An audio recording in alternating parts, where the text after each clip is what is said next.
Yo, Jay, can we get some ratchet one time? Look, I don't wanna talk. How you try and press the kid and read it, you was soft. All you know is capping, homie, you don't know the law. Pedal to the metal. Bruh, that's a real clip? Yes. Yo, stop playing, man. What are you doing? Nah, bro. Hello? Bro, what the fuck? Chill, that's not even funny. 橋原までね、膝生地を回すこと以外にですか、経験がなかったんですが、たただもんじゃないですね。結構ね、ルイズ・プリモ選手の情報って意外と少ないですよね。少ないんですよ。SNS でね、このピザ生地を回しながら戦う姿の動画がですね、そうですね。めちゃくちゃバズったんですが、そのバズった以上の情報が入ってこないんですよね。そうなんです。 What the fuck? 今度はピザ Dude, that was awesome. That was absolutely wonderful. Cyber, sir. That was just he was very athletic there. Definitely talented, most definitely, but not being in English was kind of funny. So yeah, that was interesting. That was interesting. Andres, did you know about? He's got the fucking pizza roll, dough thing going or whatnot with this wrestling shit. There you go, people. I don't know. I didn't know maybe you were his agent or something, or Excuse me, what? sir. Don't do wrestling. And first off, you cannot do a piece of dough during the fight. I don't know how you do that. This is incredible. He threw it at the other guy caught it. Oh yeah. Anyways, folks, these are all obviously this stuff is very integral to.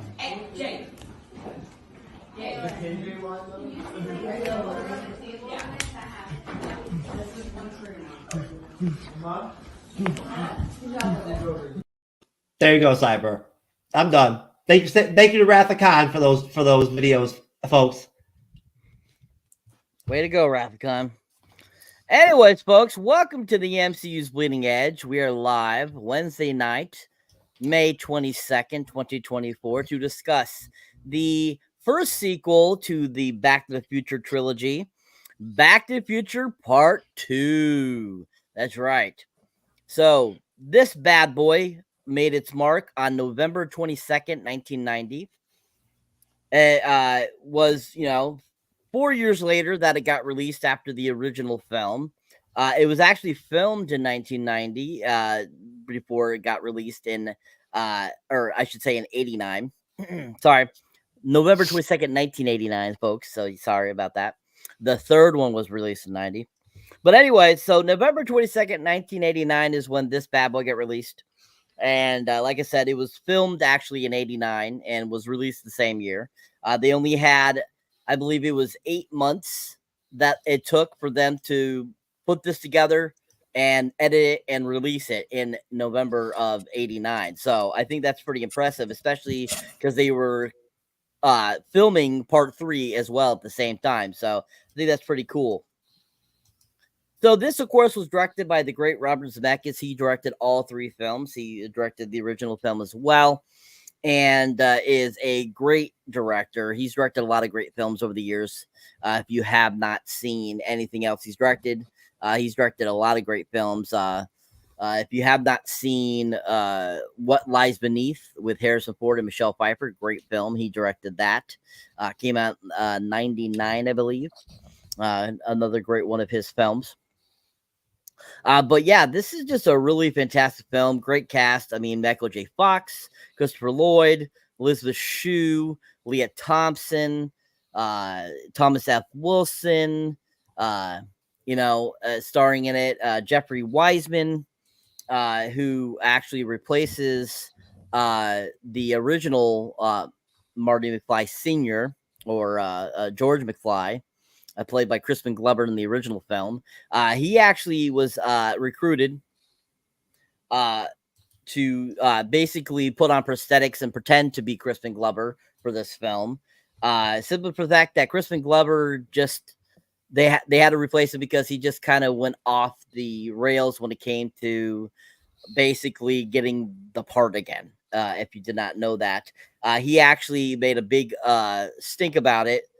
He didn't care too much for the script, where it was going with his character, and he started making a lot of demands, so they decided to move on with him. And then if you remember later on, a few years down the road after this came out, he actually sued Robert Zemeckis and Universal and stuff like that for using his likeness without his permission. And there was a big battle there too. But yeah, Jeffrey Wiseman took over that role in this film. Sounded just like him too. I thought he did a good job. Now, if you're not familiar, Claudia Wells originally played Michael J. Fox's girlfriend in the original film. She was replaced by Elizabeth Shue in this film. Claudia Wells actually didn't come back because she decided to take care of her family tragedy that she was dealing with at the time. She had a family member that died, and so she decided to deal with that versus coming back for the sequel. So that's why they ended up getting Elizabeth Shue. And also that's the reason why the beginning of this film is filmed exactly how the last film ended, to reintroduce the character of Marty's girlfriend and put in Elizabeth Shue as the character, so that you thought this whole time it was her the whole time. So that was kind of the idea behind redoing it. I did think it was her the whole time. Did you really? Yes, I never knew that was Elizabeth Shue at all until you mentioned it. Yeah. So yeah, Elizabeth Shue replaced Claudia Wells from the first film. Yeah. So I mean, great cast. I mean, Leah Thompson was great in this. So is Christopher Lloyd. Thomas F. Wilson as Biff is great. This is just a really great sequel, and it's my all-time favorite of the trilogy. I've always loved this one. It's always been my favorite, especially because it went into the future. Brought us to 2015, which is so funny that 2015 now is 9 years ago. So that's hilarious to think that we're 9 years ahead of 2015 now in current times. So, it's funny talking about 2015 a little bit, because 2015 in reality was so far different than the 2015 depicted in 1989. So I think that's pretty funny. All right. So this movie was made for $40 million. Ended up raking in $332.5 million at the box office in 1989. So that's pretty damn good. That's a huge profit, and this was a blockbuster success on a $40 million budget. I mean, it almost made almost $300 million over what it cost to make this. So that's pretty impressive, for a sequel. You don't really see that a lot these days, or even in sequels in the past. A lot of sequels never really made as much as the original, or made more than the original. So I think that's pretty impressive. Cyber, don't forget all the memorabilia and the merchandise and all that merchandising money they made off of it too. Yeah, I mean, that's later on, though. That's like 10 years down the road that they started doing that stuff. But there was toys at the time. I believe McDonald's came out with toys for the film. And there was T-shirts and glasses and stuff like that they ended up coming out with because of the first film. So yeah, so there was definitely that stuff, but that really didn't come into play until later on down the road, when these movies were at least a decade old. So I got it. I see. Yeah. Just remember, this came after Batman, so the way of marketing was very different back then. Mm-hmm. Very true, people. Very true. All right, so guys, before we get into the meat of the film, when was your guys' first time watching this? Now, and here it's a two-part question. Did you watch this before the first one, or did you watch the first one and then watch this one too as well at the same time? So myself, I actually saw this one before I saw the original, before I saw part one. So what are your guys' thoughts on that? What was your first experience? When was your first time? And did you watch this one first, or did you watch the original first, or part one, I should say? Starting with you, Andres. Oh, me. I can't really remember that. I think it has to be in order, if I remember correctly. So first one I saw first, and then I proceeded with the sequels. But yeah, that's how I remember it. So yeah, a long time. But yeah, but it's my favorite out of the bunch. If I have to confess, this is my favorite of the trilogy of the Back to the Future. And when was your first time you saw the second one? Ooh, it had to be like either a marathon of Back to the Future, as AMC always does. Like they always marathon like the trilogies or franchise of back in the day. And so I saw this while they were probably doing a Back to the Future marathon. I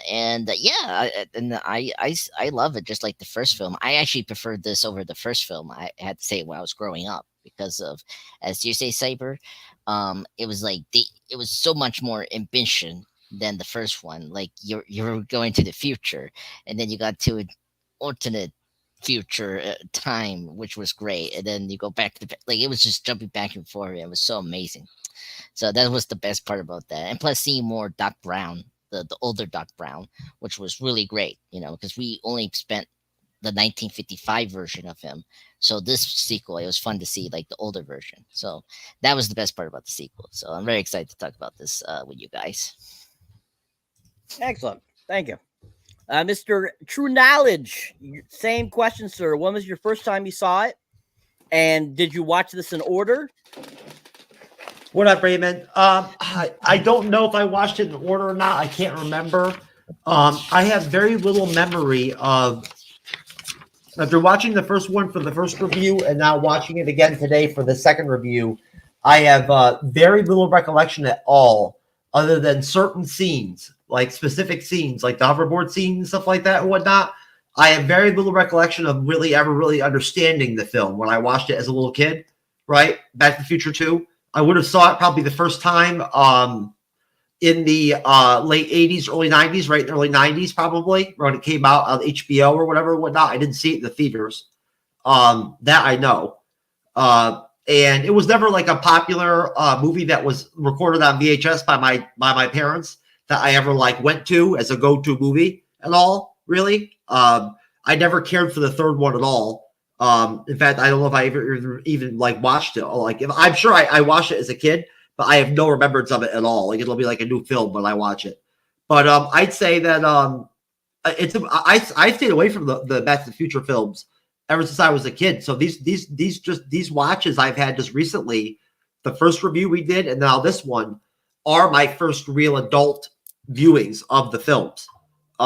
So I'd say as a kid, I probably saw this 2 or 3 times, maybe 5 times. But as an adult, we're going back over 30 years now. This is my first time watching it today. Wow. All right. Crazy. There you go, folks. It's been forever since Mr. True Knowledge saw this. Excellent. But I was sexually active back then, 30 years ago, when I was 11 years old. I already was sexually active. Remember, I already had fathered some children, everything, whatnot, some illegitimate children. In 1993? Yeah, I already had,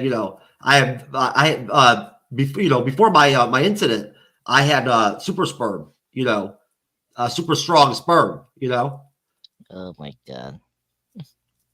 There you go, folks. He's superhuman. All right. Excellent, sir. Thank you.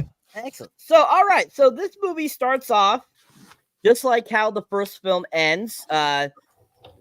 Marty has just gotten his new truck given to him by his parents. Now they're all happy and they're doing way better than they were when we first saw them in the first film. Jennifer shows up, now played by Elizabeth Shue, like I said. And, he goes, I feel like I haven't seen you forever. He's like, and she's like, Marty, I just saw you yesterday. He's like, but it feels like a week ago. And all of a sudden Doc pops up with the DeLorean time machine. And, Jennifer sees it and, Marty's like, what's going on, Doc? He's like, get in. You got to come with me. And he's like, what do you mean? I just got here. I got the new truck. I got to take Jennifer for a drive. He's like, bring her too, Marty. It's about you and your kids. He's like, kids in the future. Where are we going? To the future.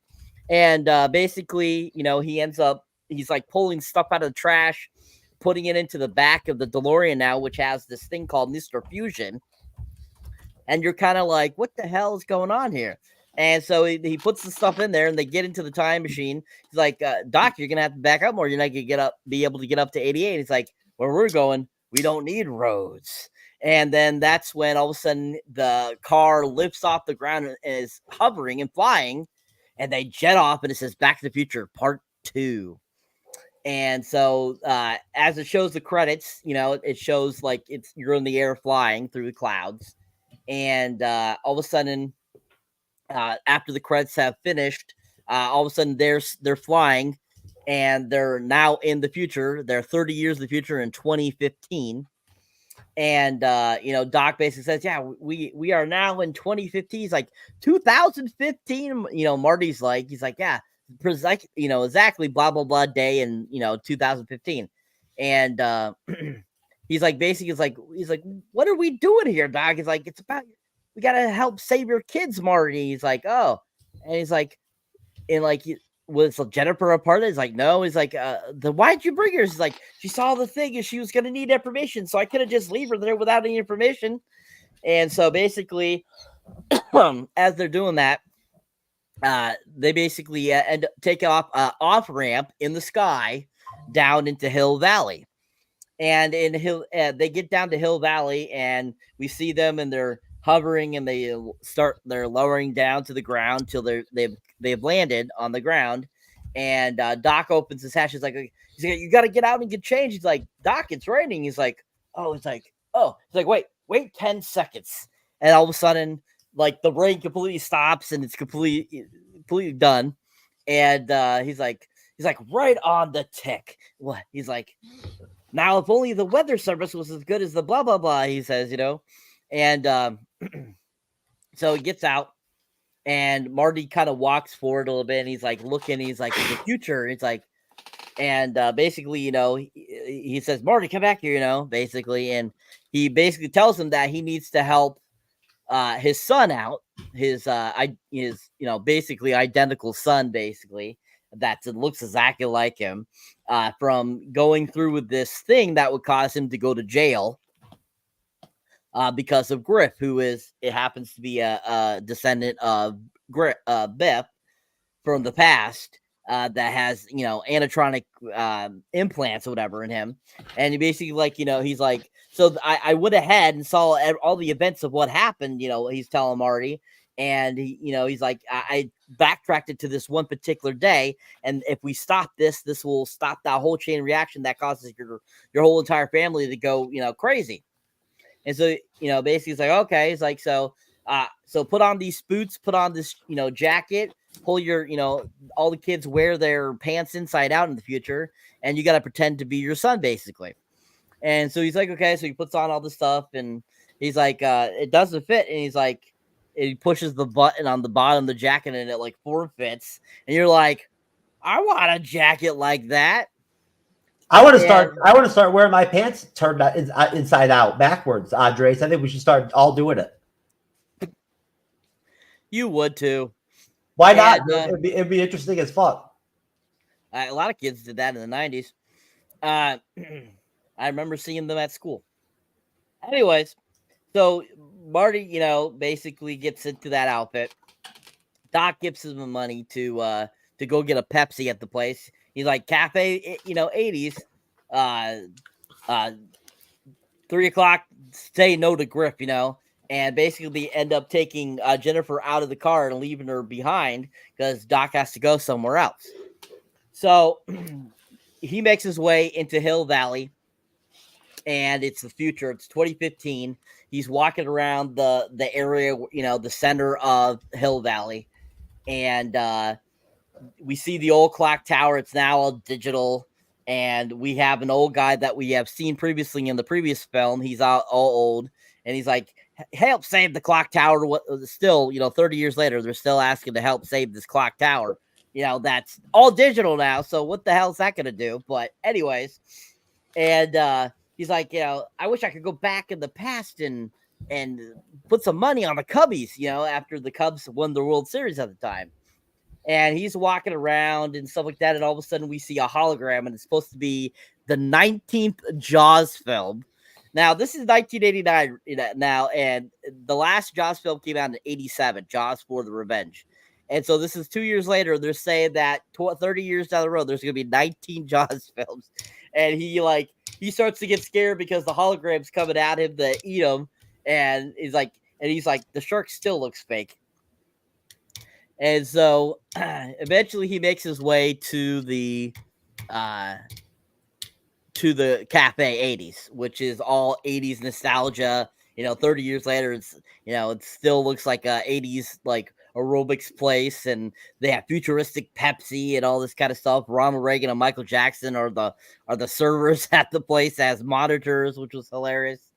And you get kind of that very nostalgic, very 80s futuristic look in this scene. So before we go more further into that scene, let's get your thoughts on the beginning of the film. What are you guys' thoughts on how they kind of recreated the end scene from Back to the Future Part 1 and reinserted Elizabeth Shue into it to take over for Claudia Wells? What are your thoughts on the beginning of the film and kind of the conversations that, Doc and Marty have, learning that he got his bleeding colon fixed and he added some years to his life, the flying DeLorean, the graphics? Just what were your thoughts on that beginning sequence leading up to Marty getting to the Cafe 80s? Let's start with you, Jeff. Well, basically, I'm just still shocked by this whole Elizabeth Shue revelation. I can't believe that from the opening, that girl was Elizabeth Shue, the Jennifer chick. Like, I'm just blown away by it. Now, don't get me wrong. I have that new TV that I showed you. It's brand new, right? First time I ever watched it or whatever from a distance. And it is a little small, right? Maybe I should have got a little bit bigger. So, it's a HD TV, but I was at a distance and it's a little small. But still, I can't believe I could not make her out in 1989 as Elizabeth Shue. She did not look like Elizabeth Shue to me at all, the Jennifer character. So that really throws me off. I can't believe that was her. I had no idea. What did she do? Cocktail. That was a year prior, 88. Okay. All right. So the opening was great. I love the music in Back to the Future. Like the score is really good. The recurring music that they kind of have that, across the two films. I enjoyed the music right in the opening especially. But I love the opening. I love the year 2015. I love that Pepsi. That Pepsi looked really good. Like, like the super, futuristic Pepsi. It actually looked really drinkable. Like I really wanted to drink a Pepsi off that, right? It was cool seeing him talking to all the different TV screens. And it took me a minute to realize that he can actually talk back and forth with all of them, right? They were all trying to figure out what he wanted and all that. So this is a total made me look pretty stupid, but I didn't realize until the beginning of this movie that Rick from Rick and Morty is based off of Doc Brown. I did not realize that. I've been watching Rick and Morty this whole time, since Rick and Morty came out. I didn't realize it.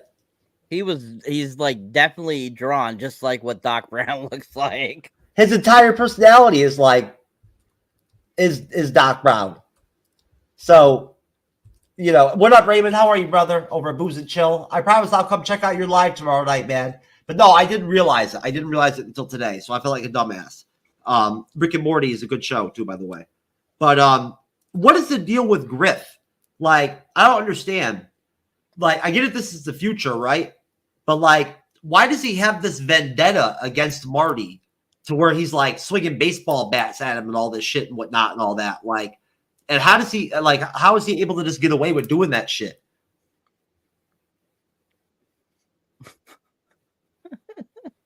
He's out in public swinging baseball bats and shit and whatnot and all this shit. He punches fucking Marty in the face. What is this deal? Well, because this is basically 80s thinking and 30 year later thinking. So that what actually happened in 2015 would not make any sense in that film at that time. So him being able to do that was just common. But the reason why Griff is trying to swing a bat at him is because Marty said no to helping him do that ripping off that them put in jail. That's why. Yeah, he wanted him to go do some dirty shit or whatever. Yeah. Right? No, I got that. No. I just thought that was kind of crazy. And you're saying that Griff was like cyber enhanced and shit too? Correct. Okay, I was wondering what was going on with his shit. His gang was interesting. Mm-hmm. I liked how that one chick picked him up by his balls, right up in the air, by his nuts and shit, whatnot, everything. That was really good. I like no that. scrote. Yeah, you got no scrote. There we go. She picked his ass up like by his nuts. Like, what's up? And people don't realize, but that's Billy Zane. That's a part of that crew, and also With the face tattoos? no, Oh, okay. he's not the one with the face tattoos. But the other guy is Jason Scott Lee. Oh, okay. No shit. I didn't realize that at all. Yep. I don't know what the fuck was going on with me today, man. I must have been like having a blind moment or something or whatever. I must have really fucked up with that TV. Seriously, I guess 50 inches was not big enough because I could not make that shit out at all. Usually I'm pretty good at that stuff. Are we up to the hoverboards? No, not yet. Okay. I'll cut myself off there and I'll be right back. Okay. All right, Andreas. Same question, sir. Your thoughts up to the to Marty getting to the 80s cafe. Yeah, so this sequence was fantastic. I mean, first up, the beginning you brought up the reshoot of like the ending of the first Back to the Future was very seamless, and of course it's not going to be the only time we're going to see that in the film, which we'll get to later, which I think is really impressive stuff in this movie, because a lot of people don't know this. This is not CGI. They used the very old traditional special effect optical to do the double, splitting of the people, and it's so impressive how they did it back in 1989. And of course, this movie was handled by Industrial Light and Magic, and it just shows how how good they are as special effects people. I mean, these people were doing the best effects during 1989. Indiana Jones 3, Ghostbusters 2, and this movie, it's very seamless, and I gotta say, fantastic. And I thought the new actress that plays the girlfriend, I mean, when I was growing up, I didn't really care. I was like, okay, it's the girlfriend of Marty. When we get into overall the film, like, she's kind of pointless. Like, it was funny when Doc told Marty that, oh no, I just brought her here because I didn't want her to like question what was going on with the time machine. And then that always cracked me out when he's like, I didn't have plans for her. That was so funny. So that was really great. And the special effects with the flying, DeLorean was just spot on from the last movie, which was great. Yeah, and the future stuff was it's typical future stuff. I did enjoy the Jaws 19. That was really awesome, but that was very funny. I love the like close bit of like it still looks fake. That always gives me the great chuckle.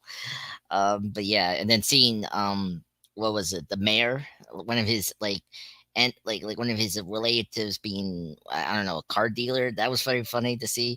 I didn't see that at all until this review. I was like, oh yes, that's very good connection. And yeah, when we get into the 80s bar, I mean, first off, this scene did predict several things from the future, like that one, the bar, like that's something we do see in certain areas. It's not like it's not like a we don't have like a nostalgia bar, but like it's something like that we have here, like Dave and Buster's or some other chain we have here. I'm just thinking one that maybe has that kind of feel, like a diner, maybe like a diner has that 1950s aesthetic. Yeah, that was really funny. See old Biff still alive somehow, still doing himself. Hi, Raf, welcome to the stream. And then of course he's waiting for Griff, which was I mean, first Griff is so just even worse than Biff in the 1950s, and I can't believe he has like implants, as you say, Cyber. That was kind of crazy. And then the son, Marty's son in the future, is so dumb. I can't believe he say yes to this guy. It was crazy. Oh, one fun bit was the cameo. We had a cameo of Elijah Wood, in this movie. That was another thing I did heard, and it was like kind of cool to see this time. I was like, oh yeah, that's where he is. When Marty did the gun shoot for that like old West video game arcade. And yeah, and this sequence is so fun. I mean, like first off, the hoverboards, a great like step up from like the first film of like the bike chase thing that Marty had with Biff during the 50s. Here it was great to see like an inverse of that in the future, where he has to, trace around during the future of Hill Valley, but with hoverboards, which is awesome. And yeah, I one day I like this sequence was so action packed. I like how the fast pace of this, where the first film. I literally just asked Cyber if we were at the hoverboard point and whatnot and everything, and Cyber adamantly told me that we weren't there yet and whatnot and all that. So like, Yep. you already on your first contribution have already gone past the mark already. Do you want to go? Do you want to keep going and go all the way to the end of the movie? No, I was gonna talk. Anyway, I'm done. Overall, first sequence was great, awesome. Fuck you, Jeff.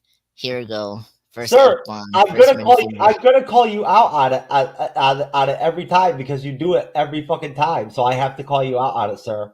I'm sorry. I'll have Kiku give you a hug later. No, I don't want Kiko. Kiko's a stupid AI. Forget about it. Everyone, have a nice night. You and this disdain you have for Kiku, it's not healthy. All right, what is this bullshit the Rathacon is talking about? It's a fun way of playing golf with friends. It doesn't consist of a golf course. People just hit the golf ball as far as it can go. It's virtual golf. Oh, virtual golf? Yeah. Oh, virtual golf. I thought he was actually saying that, like, real life, you just go out and pick a drop your golf ball randomly and just hit it. Well, yeah, there's hitting ranges that do that, but he's talking about virtual. Yeah, I stepped in to be the moderator, bro. Like, you know what I'm saying? What are you talking about, Rathacon? You're tripping over here, man. I'm glad you're enjoying playing. What did the bearded lady get you into, like, the virtual golf? Good for you, sir. No, sir. Cyber's moderating. I'm on the panel. If I was moderating, I would not have gotten up. All right, folks. Thank you. Great job, guys. All right. So back to the film. So where we left off, like I said, Marty just gets to the Cap 80s. Like I said, we get to see these Ronald Reagan, Michael Jackson TV things, talking, being the hostess and stuff like that. Marty gets a Pepsi, which Jeff says looked really good, which I think was just regular Pepsi. It just looked like regular Pepsi. Pepsi is actually really good. Pepsi's actually really good. Pepsi's better than Coke. It is. And so he's in there. We get the Elijah Wood cameo, as Andreas mentioned. 8-year-old Elijah Wood there, which was really funny. And I'm sure Michael Jackson probably connected. Probably. And we get that little fun scene where it shows the old Western game, which was still like a handheld game, and the little kids are like, "That's a baby's game. Use your hands," which was kind of funny. Like, what? Like, so they're thinking like virtual or something that in this time frame that they're doing that type of thing. And then of course we get to see old Griff, or old Biff, I should say. He's like all old now. And that's one thing about this film that they keep mentioning a lot in documentaries like that, is at the time in 1989, this is one of the first films to really use very deep prosthetics to make people look older. And actually it was it was a very considered a very high quality that they hadn't seen really in any movies prior to this film. So I think that's kind of interesting, that the makeup effects, they actually, during the production, they kept it under secret so that people didn't know what they were doing and using to make them look like they had aged 30 years too as well. So that was kind of cool. And so we get to see the old Biff, and he talks to Marty for a brief second. You're Marty Jr. You're Marty McFly's kid. And he's like, Biff? He's like, that's Griff? After Griff pops his head in, which is Thomas F. Wilson playing Biff and Griff. and he's like, hello, McFly, hello. He just called me Gramps for his health, and he's like, Gramps, what am I paying you for? He's like, I just put on the new coat last week. And he's talking about his card being not buffing up or something like that, which was kind of hilarious. That that was one thing. If you ever noticed in the younger Beth in the 1950s, he was all about his car being super polished and not wrecked and stuff, and not being full of horse poop and stuff. Yes, sir. Can I just put it out there now? Am I the only one that got confused by the Biff Griff bullshit and whatnot during the film at times and not know what the fuck was going on? No. I did not know who was Griff and who was Biff and whatnot several times. How could you not know who Biff or Griff is? I could not fucking tell. Because Biff is supposed to be like 90 years old. Griff is supposed to be the younger version that's cybernetically enhanced. So I don't know how you got those two mixed up, sir. Well, there's different realities, there's different Griffs, there's different, it gets this was only one reality, sir. This was 2015. Whatever. What about when they went later on in the film when they went back in the past? That was Biff if he had become super rich. That's the only difference. See, that shit was confusing to me. Well, that I find that very funny that you found that so hard to understand, sir. Well, you know what, sir? Listen, if it makes you feel any better, I'll give myself a Danny Award for that, okay? You already have the Danny Awards. You're the #1 Danny Award winner. What difference would that be? I'm the only person to ever actually want to accept the Danny Award on it, without asking, without having one dropped on them. I actually put them on myself. Okay, if you say so. Because if anybody ever actually just calls me out and says I deserve the Danny Award, I will pull it up and display it and whatnot, and everything, and own it. Just because I'm running the board and all that shit and whatnot. If Andre's Pop Culture Guy says I deserve a Danny, I will pull it up. Say it, Andre. Say it. He deserves the Danny Award again. Yeah, I'll see. He shook his head. Oh, you got to show it again. Andres, you deserve the Chloe Zhao Award of Excellence, sir, on the panel for your going over the fucking line on your first round of questions every single time on every show. Fuck you. Your Oscar's coming in the mail, sir. Fuck you. Jeff gets the Oscar for not understanding Biff, Griff, and Biff. So it's all good. It's all good. Dude, I'm the same fucking guy who moderated the show like that. We know, sir. We know. Come on, bro. You gotta look just like an alien there. So just Andres, you should have been on that show, bro. That shit was hilarious. Anyways, back to what I'm talking about here. So Griff finally comes into the thing and asks, supposed Marty Jr. If he's in for the heist that night, and he says no, and Griff's like, no? It's like, yeah. What are you, deaf, dumb, and stupid? I said no. He's like, Griff starts to get uppity, and basically, and so basically what ends up happening is his actual kid does show up, and he's the one that actually starts the conversation off before Marty takes over. And then that's when they get into the hoverboard fight.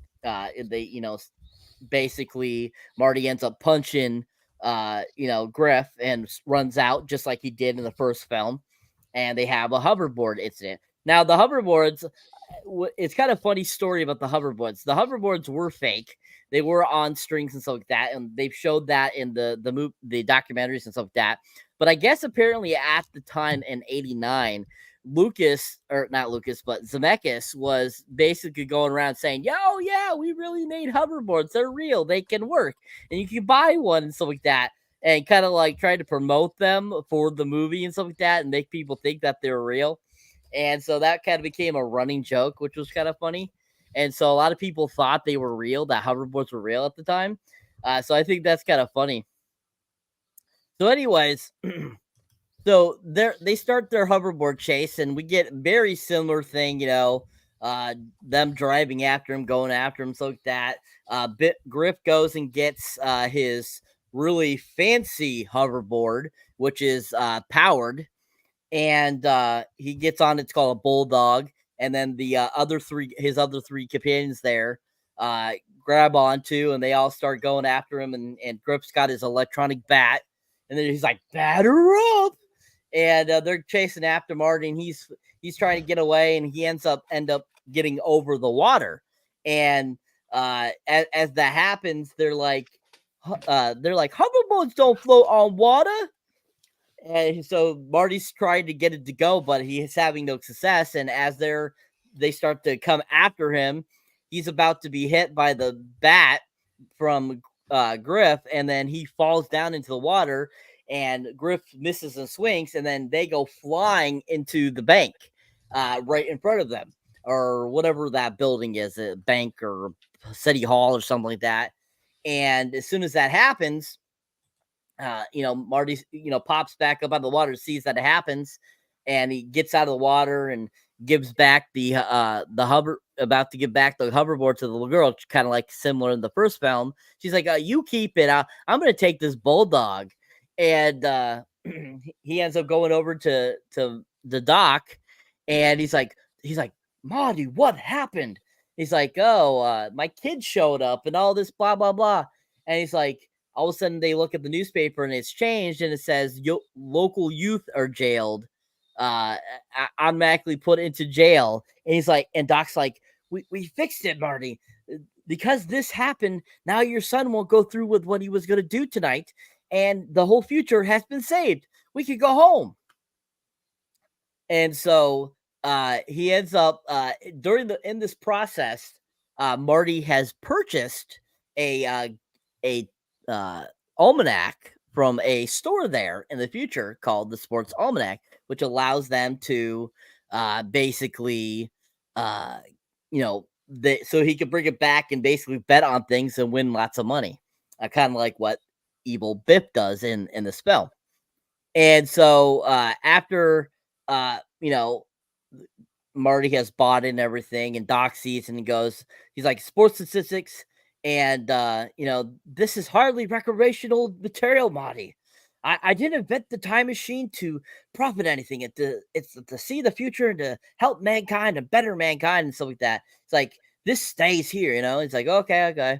And so he's about to throw it away, but he ends up not throwing it out and puts it back in, because when they go to get Jennifer, she's been picked up by the cops and brought back to their future home in Hillsdale. And so they end up following the cops back to Marty's current home. And when we get there, we end up seeing older Marty, his kid, his daughter, who's played by Michael J. Fox as well. We see an older Elizabeth Shue. We see an older Leah Thompson. We see an older George McFly.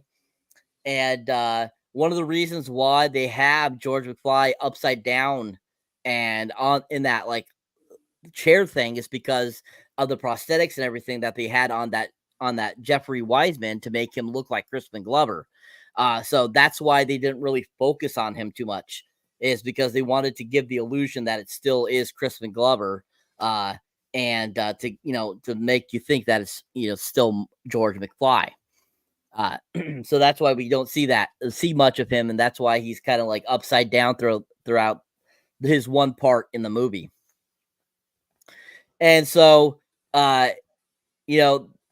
we end up getting that scene. They have pizza, they're eating pizza, and then Needles and Marty Sr. have that conversation on the TV, and he says, "Okay, I'll do it," because he called him a chicken, which once again, as they mentioned throughout the last two films, there's a word that chicken term ends up being one of Marty's downfalls for his futuristic self.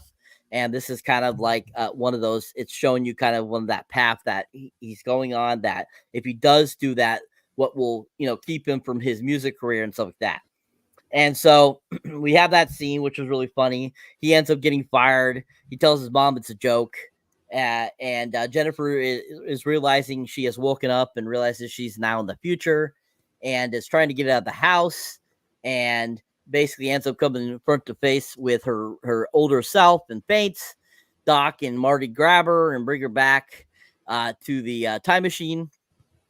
And so in the process of them doing this, old Biff from the future has stolen the time machine and gone back to some point in the past to give himself the sports almanac so that he can become powerful and not be a part of this reality where he is this, basically this card buffer that is, sucky and all this kind of stuff. And so once they get Jennifer back to the time machine, and what's my favorite scene in the entire movie? Good God. I can't point out one particular scene, Rathacon. I like all the scenes. I'm sorry about that, Rathacon. I did not pull up your comments right after Cyber said whatever he said, so that was my bad. And so they get back to the time machine, and they end up going back up in the sky and traveling back to 1985. So before we get to that port, let's talk about that section of the film, the hoverboard, the futuristic selves, the prosthetics, the wonderful CGI that they used at the time, because this was the first groundbreaking film to really use a lot of industrial light and magic at the time. They used digital compositing, and this is one of the first films to really use that and utilize that in the late 80s. And so I want to get your thoughts on all that kind of stuff in that sequence of the film. What did you think about the hoverboard chase? What did you think about the prosthetics, those scenes at the house, old Griff, stealing the time machine? What were you guys' thoughts on that section of the film? I'll start with you, pop culture guy. Sure. After I got brutally mocked by Jeff himself, I was talking about the hover chase. So anyway, the hover chase was amazing. Don't worry, Jeff. I love you, buddy. Don't worry. Just all feelings. All have a die hard. Anyway, hoverboard scene, fantastic. I mean, the special effects there was really impressive. I don't know why people believe that was real. I mean, come on, people. You know that was fake wires and all that. You probably had seen the behind the scenes back in the day, or even the recent documentary, as Cyber said before. So, yeah. So, but I mean, at the time, I mean, it looked very seamless. I mean, you can tell it could be CGI or like digital composite, particularly the Pitbull hover thing. But yeah, it was really fantastic. The thing they hit was the clock tower, the original clock tower that was from the first movie, and this one, I guess it got refurbished in this film. Yeah, and then so Marty saved the day, and this is where we get into the real plot, where old Biff sees what's going on. He sees like Marty, and then he sees like Doc Brown with the time machine, and then you see him stalking them basically, and then we get into more time travel jargon, more time travel stuff about the consequences of time travel, how it can be dangerous. That's something that was kind of cool, with the sequels. So it was really nice to see, like, Doc Brown explaining how it's very dangerous to, temper the time continuum, all that, the universe and all that. And it's so fun and great to hear that from Doc Brown, who has he's like so energetic about the danger of time travel. So it's very neat to see that. And then after Jennifer is discovered by the police, and gonna take back to the house. And here, I don't know if you guys laugh at this, but it was very funny that Doc Brown brought two options gonna happen. One, she's gonna find her old self and be completely shocked about it, or two, this will create a paradox and that will explode the universe, which was so over dramatic by Doc Brown, and I thought that was really funny. And they go back, and they try to get there quickly because the traffic will be pretty much jammed while they're going to get to Hill Valley, or the house that Marty is at, we've seen from the first film. And then of course old Biff hears this, and he he picks up the almanac, and that's where like it starts to like get the movie where it has to go. And yeah, and then we go to the house. I was very sad that Dollar was it Glover didn't return. I kind of, he was a very eccentric guy actor, and I get that the director and writer just couldn't handle him, but I I kind of wish they find some way, because I just liked that character from the first film, and it was kind of sad he didn't return. But the guy that, as Saber brought up, yeah, the guy that got was pretty, accurate. I mean, he looked like the dad from the first film. The makeup, prosthetic. Speaking of that, yeah, yeah, I think you're right, yeah, I think this is the beginning of where people apply old, old prosthetics on the younger actors, which we kind of saw briefly in the first film. You think about it, like it was kind of seed a little bit from the first film, because remember the two actors that played the parents of Marty, are much younger, and they had to pretend to be older in 1985. And I think this sequel took it forward, now seeing now older people in the future. So very impressive makeup. I mean, it is kind of silly, but at the same time, it looks pretty good, at the time. And we're going to see that in the next future, like next year, 1999, Godfather Part 3. Al Pacino looks older first day of the scene when he dies or whatnot. Anyway, yeah, by the way, Pizza Hut. Oh my god, when they cooked that pizza, I was like, oh my god, really need pizza right now. And by the way, you two, Coke is the best thing. Pepsi, I like it. Pepsi's okay, but I don't know. Coca-Cola is my life. But anyway, so that was really cool. And you see the technology that you can watch multiple TV in the future. Like, Shit, you already do that now, Andreas. You could watch three movies at the same time and shit, whatnot. No wonder you fit right in with these time traveling people. Raf, yes, I do like pizza, sir. Like everyone likes pizza. What kind of inflation you're having here, Raf?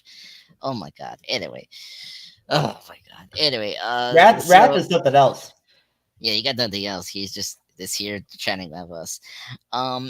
So and something I missed, before Jerry came in, was the chicken thing. Now in the first film, this is something that is kind of perplexed, or like I kind of get it. It gets paid off in the next sequel. Is Marty getting cold by chicken? I feel like that's such a like writing cheat, like a writing convenience for the sequel. Is like all of a sudden now they're calling him chicken, and he has a problem with that, and it's like, oh really?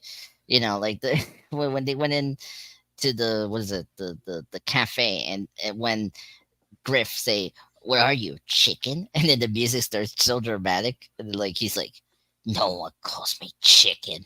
I'm like, dude, you're being played by these villains. It's like, come on.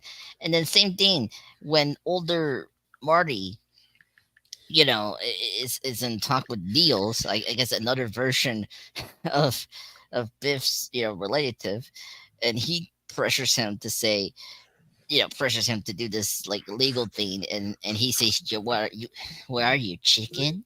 And then of course it gets him fired. I just find it so funny that this is the thing that's going to destroy his future.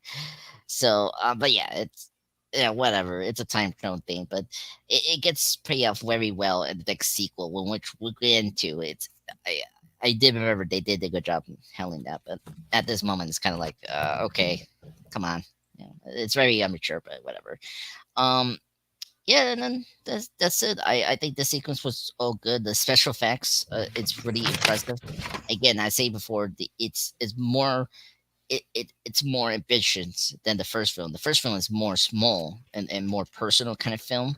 It has less effects, but here in this sequel is a lot more effects, and it's spot on. I say before. I mean, Industrial Light Magic did a awesome job with this future segment that we're watching for this first beginning of the chapter.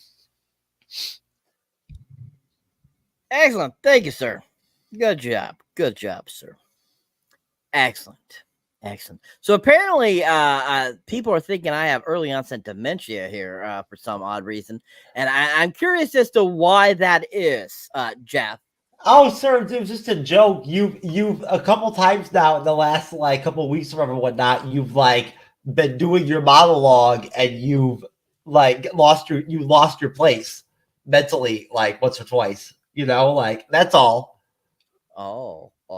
I've done it. I've done it. Just curious. I was just curious as to what led to this. I do it funny before comment. too. I do it before too, sir. When I do my monologues and everything and whatnot, I often do it myself. Okay. Sure. Anyways, so great job there, Andreas, Mr. Pop Culture Guy, Mr. Time Lord, Time Cop. Fantastic job. All right, Mr. Jeff, your thoughts, sir, up to when they go back to 1985. So Tim from Middle Aged Men Movie Review Podcast says, make sure Andres does not phase himself out of the live stream tonight like Marty McFly because he screwed up his time traveling and stepped on a butterfly or some other shit. There you go, from Tim. Whatever that means through text message. He's thinking of you, Andres. So let me make sure I can see what's going on here in the private chat. Like, the hoverboard shit, Andres already tossed it to death. It was well done. I enjoyed it. I liked seeing all of the ruffians like get flying through the glass and all that and whatnot, and then getting arrested and all that shit. That was cool, you know. I like the concept of like the 2015 that they created and presented. I thought that was interesting, you know. I guess it took them 2 years to build all the sets and everything and whatnot for this film. Like, you know, like I can see, you know, why. And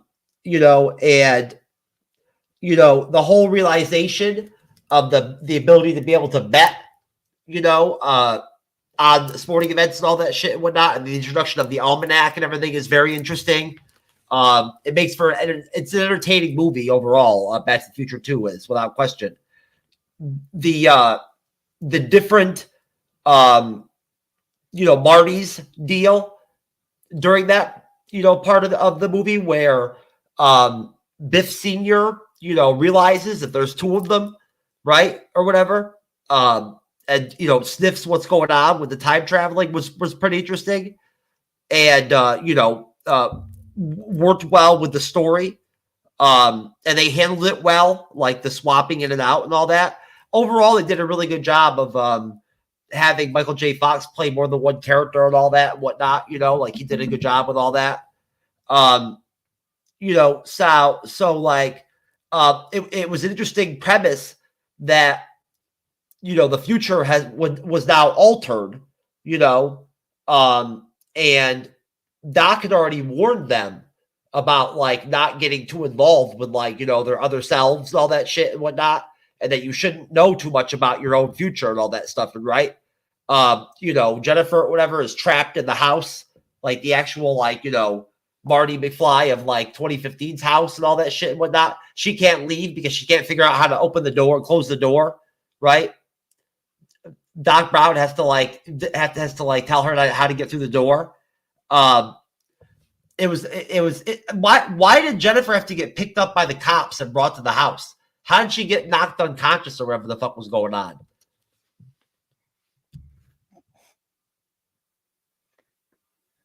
Doc made her fall asleep in the car when they first got there, remember? She was sleeping off that? Yeah. Oh, okay, I got you. All right. So they found her like that, basically. I got you. Now that makes sense. All right.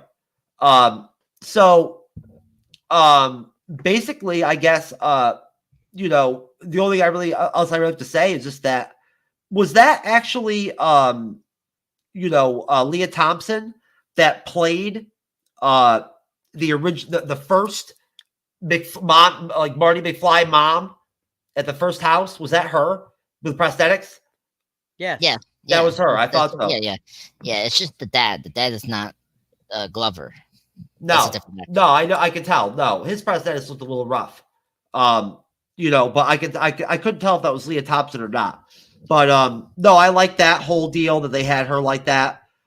It was really fucking funny when like older Marty got fired all really quick, like right after he like did that his dirty shit, he gets fired and shit and whatnot. Like that was hilarious. I was laughing my ass off at that part. That was really funny, dude. It was so quick. That was funny. By Japan, by the Japanese company, all places. So it was dope that Doc shows up to save Jennifer and whatnot and all that. I never really understood the function of Jennifer really in the movie that much. Like why she really like what her role was supposed to really be about. Like, you know, like I at one point I kind of lost track of where she even ended up at. You know, so we're stopping it where they go to 1985. I'm done right there. I'm out. Okay. I'm out. Excellent. All right. Excellent, sir. Good to know. See, I'm just a pop culture guy. You see how you contribute on the panel, and like that was only like less than 5 minutes, not 20 fucking 5 minutes. Well, no, Jeff, you kind of went off on a tangent too, sir. No. You actually said, oh, they go to an alternate 1985. I never said they went to an alternate 85 yet. So you did go beyond what I asked you to go to. After, sir. Yeah, but I looked at the clock, sir. I was under. I don't care. You lost 500 points. All I was talking about was time. Andres is now 1,000 points ahead, sir. I was under 5 minutes on that. Andres, pop culture guy. You could learn a thing or two from True Knowledge. Yeah, don't listen to him, Andre. Yeah. You're fine. Anyways, folks, thank you, sir. Great contribution, sir. Thank you. You did very well. For your great contribution, sir, I give you 500 points. Okay, sir. You're doing very good. Anyways, so back to the movie, folks. All right, so where we left off, they just got back to 1985 after they fixed what they needed to in 2015. They get back. They're like, are we back? And all of a sudden, a plane flies by. They're like, oh, okay, yeah, we're back. And they go to the respective places. They drop off Jennifer at her house. But Marty notices, I don't remember their bars being on her windows. And then Marty makes his way back to his house. Goes through his usual, you know, how the way he gets into his house, and notices a padlock on the fence. He's like, padlock? That's odd. So he climbs over the fence, gets into the window. As he gets into the window, all of a sudden there's this little black girl in the freaking his bed. He's like, what the hell's going on? He's like, and she starts screaming, and the father comes in with a bat, and like he's like, I just must have gotten into the wrong house, sir. Sorry about that. And he ends up running out. After they're chasing me, he's like, and the black guy's like, I won't be victimized, sir. I will not be thrown out of my house. And I thought that was kind of funny how they had that. And so he basically starts making his way, and he finds he goes to this house to look at the newspaper. He looks at the newspaper and it says, you know, November, blah, blah, blah, 1985. He's like, this has got to be wrong. And all of a sudden, from behind him, as he's looking at the newspaper, he gets a gun pointed to his head. He's like, now I know who's been stealing my paper. And he gets up and notices it's Mr. Strickland. He's like, Mr. Strickland, don't you remember me, sir? I'm Marty from school. You gave me detention last week. He's like, what are you talking about? The school burned down 10 years ago. He's like, what? And all of a sudden, as he's like saying that, all of a sudden this car comes by and starts shooting. He's like, slacker, and starts shooting at them. And so Marty runs his way, and he ends up getting into the middle of Hill Valley. And he's walking across, and you know he's seeing how it looks and stuff like that. And all of a sudden, he sees this giant building, and it says Biff on it. And he all of a sudden he comes across. He goes, he sees the bum guy that he's used to. He's like, ah. And then he gets to where the Biff's building is, and then sees that there's this home video rolling of the success of Biff and how he, a trip on the racetrack on his 21st birthday led to him becoming a billionaire. And it shows the brief history, and he's like, what? And then all of a sudden it gets to the very end. It's like, and he was able to marry his lifetime sweetheart, Lorraine's Bain McFly. And he's like, what? no. And all of a sudden, his three goons are behind him. Goes, we can do this the easy way or the hard way. And he's like, the hard way. And he gets knocked out. And he ends up waking up. The same thing like he does in the first film after he gets hit by the car. And he's like, Mom. He's like, and his mom's there, and she's like, doing the head thing. He's like, you're good old, yeah, you're safe here on the good old 23rd floor or whatever they say. He's like, 34th floor. And he wakes up and it's like, and he looks at his mom, and all of a sudden it's Leah Thompson with these huge fake titties, which was freaking hilarious. I'm like, why in the world would those be the fake looking breasts you make for this particular actress in this movie? Because they looked so fake and like didn't even look like, like what somebody would get like as, fake breasts at that time. And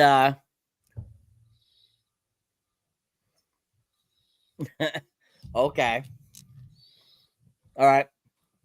Anyways, and so he notices, he's like, Mom, is that you? He's like, yeah, Marty, it's me. And she's saying, like, I can call room service and stuff like that. And he's like, room service? He's like, oh my God, it's your father. It's like, my father. And all of a sudden, Biff comes charging in. He's like, you little snot-nosed, right? You're supposed to be in Sweden. And basically her and Biff kind of have like a confrontation, and she's about to leave, and then she says, go ahead. Who's going to pay all these blah, blah, blah things for your kids and for you, Lorraine? And she's like, you're right. I'll stay. And basically, Michael J. Fox, Marty is like, he's like, why are you defending him? Why are you being, he is my husband. It's like, your husband. He's like, what happened to my father? Where is George McFly? And he's like, oh, they must have hit you really hard in the head this time. Oak Park Cemetery. And so he ends up making his way to the cemetery and sees that his dad's dead. And all of a sudden, Doc pops up and says, I thought this is where you would go. And they end up going back to Doc's place. And, basically, Doc explains that when we came back to our present day, so somewhere on the timeline, something got messed up and causing this new alternate 1985 that is different to us, but reality to everyone else. And that, and basically it says, guess what I found in the time machine? It's like the bag with the sports almanac in it in the street. And then the top of old Biff's cane. He's like, when we were in the future, old Biff stole the time machine, went somewhere in the past, and gave himself the almanac. It's like, no way. And so they're like, we got to figure out, when Biff did this, and so that we can go back to the time and stop, Biff from becoming this billionaire that he becomes and making this alternate 1985. So basically, Marty ends up going back to Biff and asking him, when he got this sports almanac, and he's like, okay. And so they have a conversation, and he basically says November 12th, 1955. He's like November 12th. That's the day I just came back. I mean, that's the Hill Valley lightning storm that struck the clock tower. It's like, your history. And so, basically he tells him exactly what happened and kind of gives him a brief story. And then he's like, one last thing that the old guy told me, he's like, one day a frizzy-eyed scientist or a young kid might come asking about where that came from. And if they did, take care of him, And he pulls out a gun. He's like, I never thought it'd be you. And he starts shooting at him. They basically have kind of a chase scene. He ends up chasing him up onto the roof of the building. And he's basically got him at the very edge of the building. And Biff's got the gun at, pointing at him. He's like, Biff, he goes, Biff, they're going to match you to that gun for shooting me and stuff. He's like, kid, I own the police. They were never able to match the gun to who killed your father. He's like, you son of a bitch. And he cocks the gun. And we keep seeing Marty kind of look over. And then he's like, okay, I'm just going to jump. And he ends up falling over the side of the building. And he's like, he starts walking over. And then all of a sudden, Marty pops back up, sitting up straight, and on the top of the flying DeLorean, he's like, a DeLorean, and he opens the hatch and hits Booth and knocks him out, and he's like, you're not gonna believe this, Doc. We gotta go back to 1955. I don't believe it. And so then they make their course, and it's like, what about Einstein and what about Jennifer? He's like, if we succeed, they will go back to where they're supposed to be, Marty. We must succeed. And they end up going back to 1955. So we're going to stop there. So what are your guys' thoughts on that section of the film? What were your thoughts on this whole new Biff reality? What did you think about that video they made where it shows kind of his like little origin story? Did you get a kick out of that? What did you think about Billy Zane, Jason Scott Lee, the other guy, and these fake prosthetics making them look like they're so much older in 1985? And kind of your thoughts on the whole Lorraine looking so different with the big fake boobies and stuff like that too. Just what were your guys' thoughts on this section leading up to when they go back to 1955? I'm going to start with you, Jeff. I mean, I really enjoyed, I like Leah Thompson a lot. I always have. So I really enjoyed her with like her boobs all pushed up out and all that and everything. Like that does look really hot. It did throw me off, the whole like Biff reality or whatever. Or it was like a war zone and shit and all that. Like that was pretty crazy, like that definitely threw me off. I even put my outline that she was big, really big titted, but you see that, like, he has a sister and all that, like in that reality, right? And all that. That was in 2015 where he had the sister, right? No, he has a sister in 1985. You talk about Marty's sister? Yeah, Marty's sister. The first film, he has a sister in the original. Don't you see her at some point in the film too? Back to the Future Part 2? No. Okay. All right. I thought I saw her. So basically, their past is jacked up, if I understand, essentially, because of Biff, like going back in time and hijacking the DeLorean and passing the almanac on to Griff or whatever, whatnot, and that fucks up like their reality in 1985. So they have to go and fix that shit at that point, if I understand correctly. Like Doc's like committed to an insane asylum. It's hilarious, like, or whatever, in that reality or whatever. He's been like locked up, right? I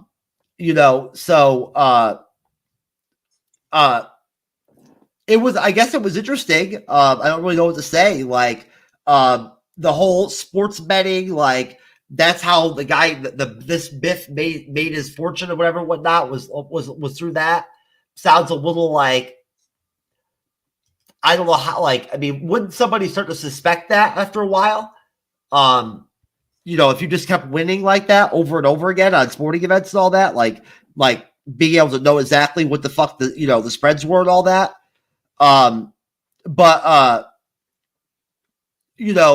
like the scene where I like the humor and like the action that they do have in the film and the different sections of the film. I like the action. I like when Marty goes to question Biff, like to figure out exactly when they need to go back in time to correct everything, right? Like, and like how he gets shot at and all that shit and whatnot, but knows how to roll with it and like not get killed. Like it was cool. It's like it reminds me of like an 80s, 90s movie, right? Doc mentions again, I found interesting whenever he would say stuff like, letting your other self, see you could be like disastrous, right? With the other Marty, right? I found that really interesting every time he would mention things like that. And then you see the Doc meeting Doc part is in this part, right? The what part? Where Doc meets Doc? No. No. Okay. That's 1955. Then I'll stop. All right. Thank you, sir. You're welcome, sir. I absolutely love how confused this movie made you. I'm just like an utter. I mean, how much crack did you smoke before you started watching this? Because it was confusing, bro. I don't get how it was so confusing. I found it very confusing. I just think it's funny. Well, thank you for your contribution, sir. You did a good job. Another 500 points. I'm here, baby. You should. What about? There should be some kind of like participation trophy for this. You know what I'm saying? Just for showing up. You get the participation titty poster or something like that, sir. So, Okay, thank you, sir. Trophy. There you go. You know, the fake booby trophy. No, what can I say? I mean, I'll have thoughts on the movie at the end overall. Like I found the movie entertaining. I really did, and I can see why. I can certainly see the allure for that time period back then, like why this movie was so popular. Like I can get it, right? Like I get it from watching it. I do. It makes sense. And Michael J. Fox was so charismatic, right? And like so good in this film. There's lots of really cool like aspects of it. It's just when it comes to breaking it down and going back scene to scene, there wasn't really that stood out to me that much for me to really talk about. Okay. I mean, I thought you had something about the titties though. I thought you were. They look nice. I like Leah Thompson, and I like seeing her titties all pushed up and like that and all that and everything and whatnot. That was good. That was a whole fake chest plate. You do realize that, right? Oh, was it? I thought that she just had them pushed up with a bra or something like that. Nope. That was a fake prosthetic. They gave her prosthetic fake titties. Yeah. Okay. Yeah, she looked nice with big titties, dude. They usually are. Yeah, they usually are positive. But I've always liked her. I've always thought that she was really hot. Jeffrey. So funny. Good job, sir. Elizabeth Shue, too, man. Fucking A. All right. Yes, very attractive woman. Yes. Leah Thompson, I felt, was a little more attractive than Elizabeth Shue. But definitely at this time, Leah Thompson was I think the hottest. But anyways, Sir Andres, your thoughts, sir, on that section of the film? Well, this section was like, you don't know at first it seemed normal. Okay, back to normal, back in 1985, and then when Marty knows the bars on Jennifer's house, it was kind of like okay, and then right at the bat, where something's very fishy when Marty's house are invaded by black people, and he gets his he almost got killed by one of the fathers with a bat, which was funny, and then you see this decay, neighborhood, and then when he goes step into his house, see the newspaper saying it's like the same date, 1980. Andre, was it the same newspaper as this one? Don't you fucking prick. I will fucking kill you. I mean, I was talking, I was like, this is a critical analysis, and now you're ruining it? Oh my god, you're silly little man. Did you see that guy nod to somebody go by? No. He like nodded. Was he pissing or was he humping it? I don't get what he was doing. He was fucking the poster. I mean, he was taking it out. Look at right there. Oh my god, Raph, buddy, I'm telling you. Did you see him? Did you see him bob his head to somebody like going by? Raph. This movie is very horny. Has made Jeff very horny, and he's showing this very specific clip, so it answers your question, sir. Anyway, shit, it was a Eurograph. Anyway, yeah, this was in the Europe, guys, and well, yeah, of course, Raph, whatever your name is, Raph, is in Europe. Anyway, and then we meet Strickland, the principal, and he has a shotgun. He's in like Mad Max 2, Road Warrior for some reason, with his shell guns around his chest, the vest, with the bullets, and that scene's so great. I mean, by the way, Michael J. Fox, really great actor. I mean, he knows how to sell the comedy and the dramatic aspect, in film, and then this thing is just like it's so intense. It's just almost gonna be shot by his former principal, and then honestly he goes into the main town center. That's anyway, so it's been who has the bigger penis, me or Marty McFly? Marty McFly has a larger penis. There you go. Thank you, Kiko. Oh my god. There you Yeah, go, Andre. Sorry about that. no worries. I mean, I told Raph that this was a horny movie, so no worries. It's part of the program, right? Anyway, um, when we go to the main town, center, it's all apocalypse, very Gotham City.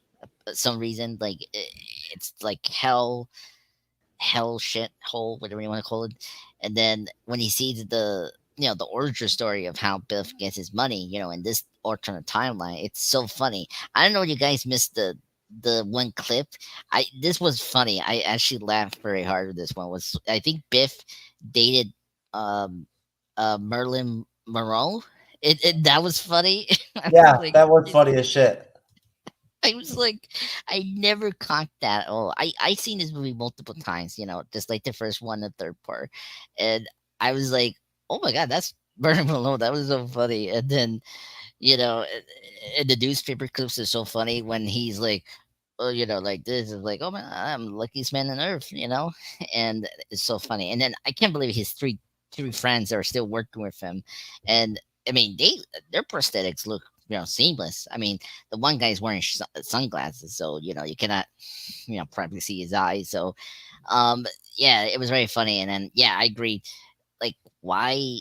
Like, I mean, it's Biff. He kind of sex up his wife, and then after that, he gets the answer. Where's George? The dad. And he goes to the cemetery, and that scene is so powerful. I mean, Michael J. Fox did such a good job of just conveying, oh my God, his dad is dead, and so dramatically. And then we get into the great thing where, Doc explains this alternate timeline. And that's the thing I like about this sequel. It's just we go back to the future, and then we go into this alternate timeline, explain if something happens that you just drop the time, this creates an alternate timeline. And it was really cool to like see that in full. And that these movies does such a good job of visualizing what time travel is. Like the first movie, you get the picture explain, what Marty did to affect his parents, and like his family was disappearing from that picture from the first film. And then here, you're seeing, Doc using the chalkboard explain the altered timeline in such a very clean and simple way for us, our dummies to understand what's altered timeline. And that was really nice. And yeah, that when they, when Marty goes into the, Biff, 1985 Biff, he's watching I guess the good, the bad, and the ugly. I don't know what dollar one. I don't know what's those. I don't know what dollar movie is that. I don't know. That's if it's for the dollars or something like that. Yeah. Then he gets his attention about the Olmec, and then you get this really cool scene. The Olmec. Oh, one thing it's funny. Biff looks like Trump. That's another thing. It's funny about this. Yeah, he does look like Trump. Yeah, it was very funny. He like so much like Trump. During that I time. think they wanted to look like Trump. Yeah, I mean, Trump was big this time, right? I mean, yeah, he was back then. Yeah, Trump was big. He was really popular. Yeah, so like good on them. I think that for me, it's just the peak of the Back in the Future, just making fun of something that was happening that time, and that's Donald Trump was great. And yeah, and then the fact that we're going back to 1985, and it's like, oh wow, okay. And then yeah, and then they go back into that. So this section is awesome. I mean, it's great, like a little like side mission. It's like, oh, what's going to happen? It's crazy, and it's like, again, it just adds the stakes to the time travel for them. So yeah, I'm very excited for the third act. I'm kind of curious what's your guys' opinions on going back to 1955, because I kind of wish they went with another time period, but we'll get into that. Good job, sir. Good job. Plus 2 points, sir. Great job. I don't know why I gave you only 2 points, but I felt that was good. I don't know. So. But anyways, good job, Andres. Good job. Both of you, great, fantastic, fantastic. Cyber, I write myself a reminder note right now on the Acolyte T-shirt, sir. I will look into them as soon as we get off the show tonight. All right, sir. I was just throwing it out there because we hadn't talked about that in a while, so I was just curious. Anyways, excellent job, both of you. Both of you get 1 million points apiece. You guys are fantastic. All right. So basically, this is when we get into the third and final act of the film. And Cyber, you never set me up for my video, brother. I thought it'd be a nice break for us since I don't have a trailer. I thought you might enjoy it, folks. If anybody needs to go to the bathroom or get a drink or anything, this is actually me guesting with Jermaine over at Trucker's Delight. Tapability. Peace and long life. I don't know, man. I don't know. Like, Ruan Tarka drives me nuts because Ruan Tarka is literally that asshole man in the center of the room that's been like, I know everything. I'm the best. Like, yeah, but they make him relatable. You see this guy at tech conferences. Marie, all I gotta say, Marie, honey, all I have to say is the best sex is with the most toxic people, and that man. Thank you, Will. They make him the guy's relatable. kind of a dick, yeah. They do make him relatable at times. I mean, and he knows it, and he doesn't care. Exactly. Right. That's what makes him good. I am literally not going to sleep with somebody who has no investment in whether or not I orgasm. So no, pass. No one said you had to marry him. I think really, I'm not even talking best like sex. I'm literally talking like almost. If I am going to go through the effort of having a one night stand with this dude, by God, I need to be guaranteed like at least one orgasm. Here's the thing. Look, I think Tarka's the kind of guy who just you might have 10 that you know. Wait a minute. Hold on. Every damn woman deserves at least one orgasm anytime you do anything with her. Come on now. Like, I'm telling you right now, if you're a damn man and you can't give a goddamn woman at least one freaking orgasm when you play with her, then bro, you need to just wrap it up, kid. Just quit. Note he says at least one. Note he says at least one. Because I mean, dude, I'm pulling 47, 65 out of them left and right. So I mean, at that point, you brothers at least got to pull off one, bruh. Come on, dog. You know what? Even I'm not touching that one. Like, I want everybody to know. I am not chasing down that rabbit hole. And this is the rabbit hole. Okay? You are right under me. Okay? Like, I'm about to pull you on down here and have a talk with you. Like I said, Jermaine, this episode. There you go, folks. Little breather for you guys. Talking about Back to the Future. What do you think, sir? It was pretty interesting. I had things pretty stirred up. It was already stirred up before you put in your mix, sir. Nah, I was. You just helped it. You just helped it go escalate. You don't know, like there's some moments from that show, man. Me and Lord Deathman, he had my back. I was dropping some bombs. Me and that one guy ended up having problems. Yeah. Most definitely. I'll show you. I have the shit right here. There you go, folks. A little insight into some craziness over at Trekker's Delight. All right. What happens when Jeff has TrueKnowledge guests on your show? Yeah, that's what you get, people. That's what you get. Anyways, all right. So getting into the third act of the Back to the Future Part 2. So where we left off, they just go back to 1955, Doc Brown and Marty. And they land, of course, the DeLorean behind that sign that we were accustomed to in the first film. And they get out, and Marty's like, "It was like I was just here yesterday, Doc." And he's like, "Marty, you were just here." And so basically, they get out there and they start walking back and forth, talking, and basically, Marty, you got to do this, and I got to do this, and blah blah blah. He's like, you got to get yourself a change of clothes and get a walkie-talkie and stuff like this. He's like, and he goes and he grabs some money, gives it to Marty. He's like, get yourself some 50 clothes, something inconspicuous. And so all of a sudden, the next scene, we see Michael J. Fox, and he's like wearing like this detective-looking, like greaser look and stuff like that. And you're just kind of like, yeah, that's very inconspicuous. That large black jacket and that detective hat with the glasses. Yeah, and the walkie-talkie. Yeah, that doesn't look like you're under anything doing suspicious or anything. And so he's like, Doc, come in, Doc. He's like, here, Marty, here. And he's like, I'm at this place. There's an old lady that lives there. I don't know if Biff lives here. And then all of a sudden, out of nowhere, Biff comes walking out and go, I've got to go get my car, Grandma. He's like, oh, okay. He's like, no, I confirm it is Biff's house. I'll follow him. And so basically we end up having Marty follow him as he goes and gets his car from the drag race the previous day, which of course we all know is when he was chasing Marty and ends up running into the manure truck. And as we come across, he comes across Lorraine, and he has like a tiff with Lorraine saying, one day you'll be my wife. And as he goes to get his car, then all of a sudden that's when old Biff pops up. He's like, the manure, I remember that, the manure.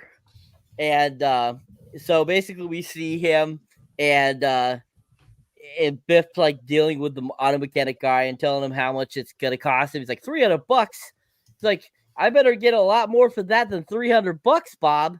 And basically he ends up, going, looking at it and seeing that it's all good and all that kind of good stuff. And get some oil and stuff like that. And all of a sudden out of nowhere, Marty's in the back and he gets the oil thrown on him. And all of a sudden out of nowhere, the old Griff pops up in the car and he's able to start the car. He's like, how'd you do that, old man? I'm the only one that's able to do that. He's like, get in, Biff. He's like, I got something to show you. And he's like, what do you mean, old man? He's like, get in, Biff. And so they end up taking a ride and they're driving back to his house. And he's like, the old Biff doesn't really know how to drive well anymore. And he's like, and every inch they go, it's like, Biff is like, oh, watch it, old man. Oh, he's like, by the way, how do you know where I live? He's like kind of doing that thing as to get back to his house. He's like, just say I'm a long lost relative, Biff. And he's like, I'm here to help change your life. He's like, and they basically kind of have like a little back and forth conversation. And he basically says how much he sounds like an idiot and stuff like that. And he's like, I have this for you. He's like, it's the sports almanac. If you bet on the winner, you'll never lose. He's like, and you'll be able to make lots of money and become, huge and wealthy and stuff like that. He's like, I can prove it too. And so he turns on the radio, of course. He's like, I bet you UCLA wins it, blah, blah, blah, to blah, blah, blah. It's like, and then the announcer's like, so I think UCLA is lost, blah, blah. And Biff's like, you just lost, old man. It's like, haha. And he turns up the volume and all of a sudden UCL wins, blah, blah, blah, to blah, blah. It's like I said, if you bet on the winner, you'll always win. And basically gives them kind of like some advice on like, you got to keep this hidden, keep it safe, all this kind of stuff. Do you have a safe? Oh, of course you don't have a safe. Get a safe, all this kind of stuff. And basically he ends up leaving and Marty's still in the back of the car inside the garage. So he basically hops out of the car after Biff have left. And all of a sudden he notices that it's locked, that he can't get out. And he, radios over to Doc, like, I'm stuck in this garage, Doc. I need you to help me out. He's like, okay, I'll get there when I can, Marty. And so then that's all of a sudden, we cut scene. We go to when Biff is going to go to the dance, the Enchantment on the Sea dance that night, which once again, we're back to 1955, the same day that Marty left, just the previous day. And so Biff comes out, gets in the car to go to the dance. And Marty sneaks back into the back of the car. And, they start traveling towards the dance. And as he's driving, Biff listens to the radio, looks at the magazine and stuff like that, listens to some sports things and sees that, this old guy that gave him this thing is correct. Every single one is a winner that, if you chose. So as they're making the way, they get to the dance finally. Doc is making his way to get Marty out of the garage. he's like wearing inconspicuous stuff too, riding this bike, and ends up at the Biff's house and looking for Marty. He's like, damn, where is that kid? And so he's off at the Enchanted on the Sea dance again. And of course, Biff makes his way, and we see him. He's looking at this French ladies magazine, and we think he's actually looking at the almanac, but he's looking at a porn magazine. And we basically, this whole sequence, it shows us different pieces of what's going on at this dance compared to the previous film. And Strickland ends up, catching him with the magazine and takes it from him. And Marty is following along the way. And he ends up following Strickland after he confiscates it from Tannen. And he ends up following him into his office. And he gets under his desk. And Strickland is sitting down at the desk having some booze. And he ends up getting his hand caught at one point while he's trying to get the magazine.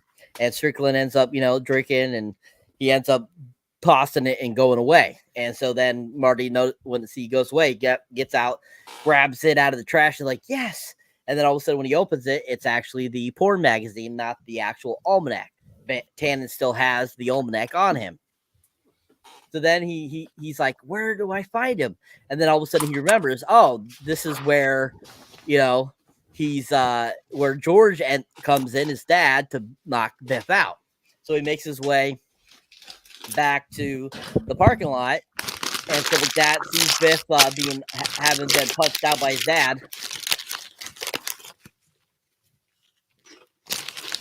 How many times going to tell you, Jeff, you need to mute yourself when you open your phone?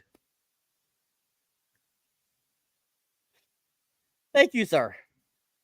So loud.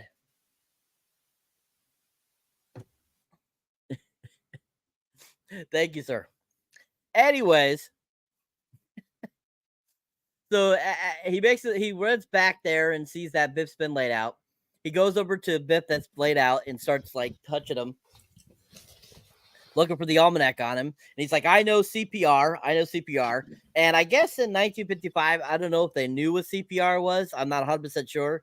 I never looked it up, but I think they knew what it was. But at the same time, the people look confused. I think they were playing off like they didn't know what CPR was.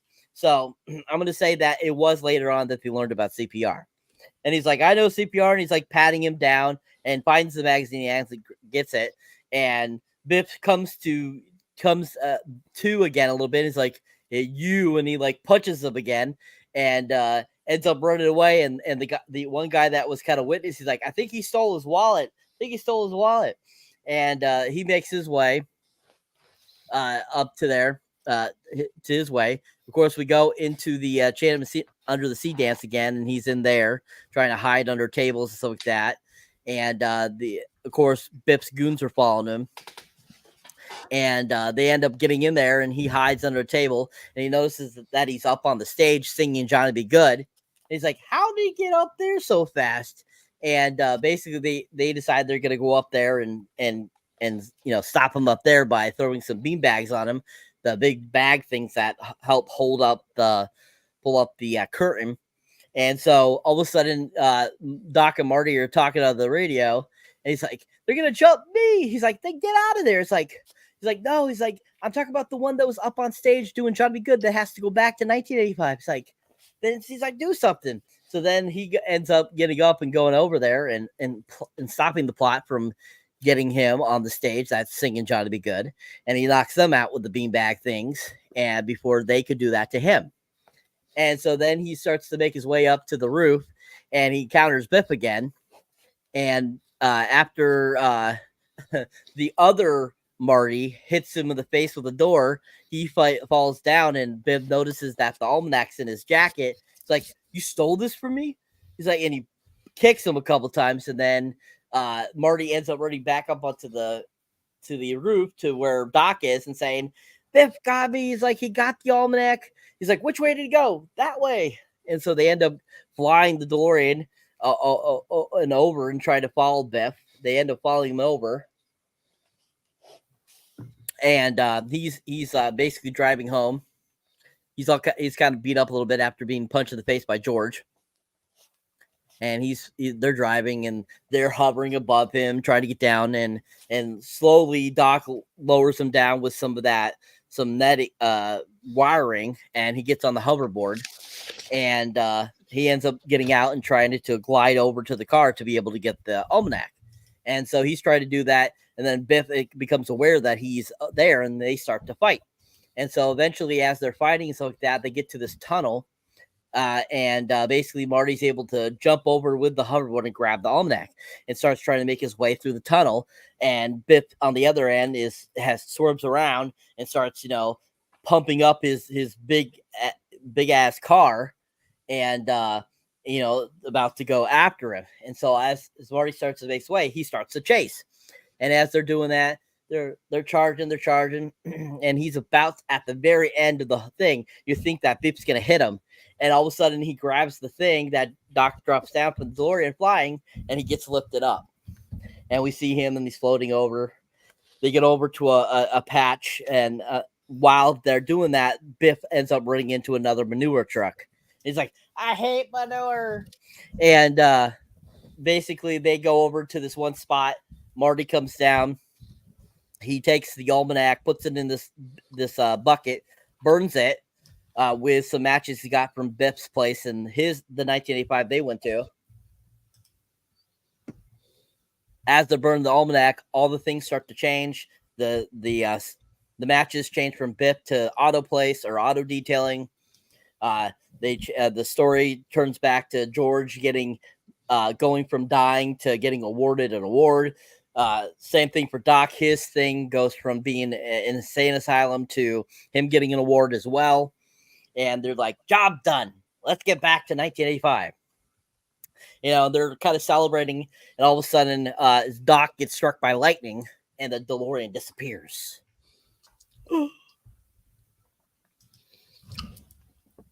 So after that happens, the wire that was attached to the DeLorean comes falling down. He's like, Doc. And he's like, yeah. And it starts to rain all of a sudden, and he's standing there still, kind of like in awe, like what the hell just happened? This guy pulls up in a car, and who is played by Joe Flattery, who just unfortunately passed away a couple weeks ago. Great comedian, absolutely loved him. I was so sad when he died. He was such a great comedian. He was in Happy Gilmore, played the annoying guy when Happy is doing the stuff. He's like, "You're not gonna make this putt, you jackass."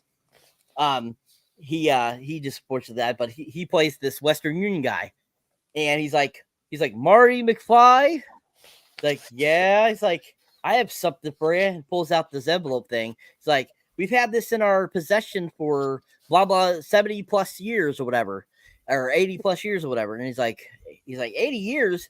He's like, and so he signs for it, opens it, and reads it. It's a letter from the Doc.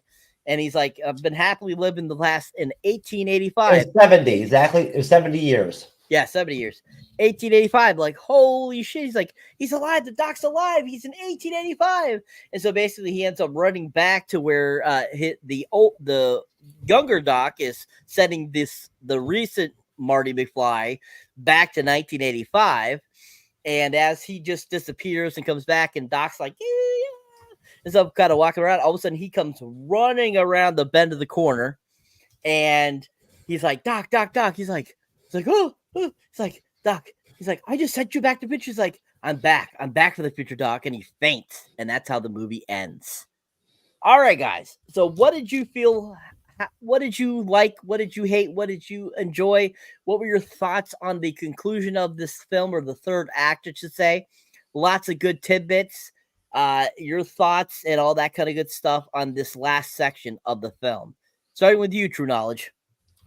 I just saw Jassim over in the Facebook chat talking like all like me, like talking all hardcore shit and gangsta and shit. It's funny as hell. I love it. I love seeing Wrath of Khan's evolution. But as far as the third part of the movie, that's probably where it got the most confusing for me. I did find it enjoyable. I did understand what was going on with the story. I was able to follow it for the most part, right? I really enjoyed seeing the Doc meets Doc deal. Like, obviously, I see the trend setting that this film did for back then, right? Like it really did set some trends, you know, especially from the time travel genre, and like the multiverse genre and all that and whatnot, you know, like I can see where it did kind of set trends with that. You know, it was really cool seeing the future and present get fixed, right? And then them using the newspapers changing right in front of them while they like look at them as like a way to convey that like things have been fixed, right? I like that whole deal as a like, you know, a construct that they used in the film or a concept or whatever. I like that. So essentially it ends up with you know, the whole deal with Dot getting struck by lightning, and the dude showing up from Western Union was like totally out of nowhere. Like I didn't know what the fuck was going on with that. That was really well done. The letter from 70 years ago and all that and whatnot. Talk about building suspense up and all that. And I didn't realize that they actually were like shooting both these films at the same time at the end of 2. Like they were already like making like Back to Future 3 at the same time, while Michael J. Fox was also doing whatever that TV show he was on, right? So you mean Family Ties? Family Ties, yes. And this was right before he actually announced he had the Parkinson's. It was a year before. He announced he had Parkinson in 91. Yes. So, yeah, great ending. You know, I have no idea what the fuck happens in Back to the Future 3. So I'm very interested in seeing where this whole Wild Wild West deal is going to go. That's all pretty much all I got to say. Okay, USA, baby. Let's do it. Can't wait. Okay, USA. Okay, excellent job, sir. Excellent job. I'm going to give Andre's pop culture guy I'm going to give him 10,000 extra points from me, just so that he can win the Shogun Award for the panel from tonight and the Danny Award together at the same time. Even without the 10,000 points from you, he would have won anyway. So okay. All right. Oh dear.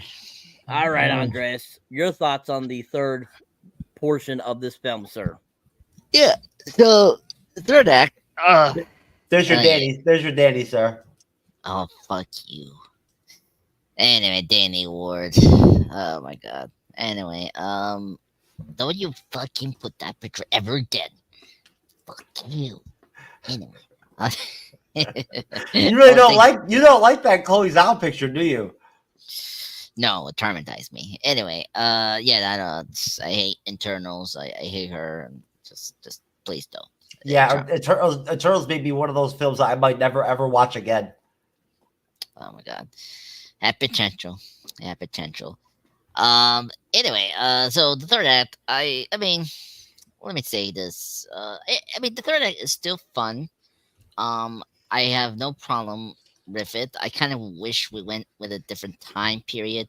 I don't know if you guys heard this, but before they decided to just stick with the 1955 segment, like they were thinking to do maybe the 60s, and that could have been nice to see like a different perspective in a different time period for Morty and Doc to find this, the young Biff and stop him with the Almanac.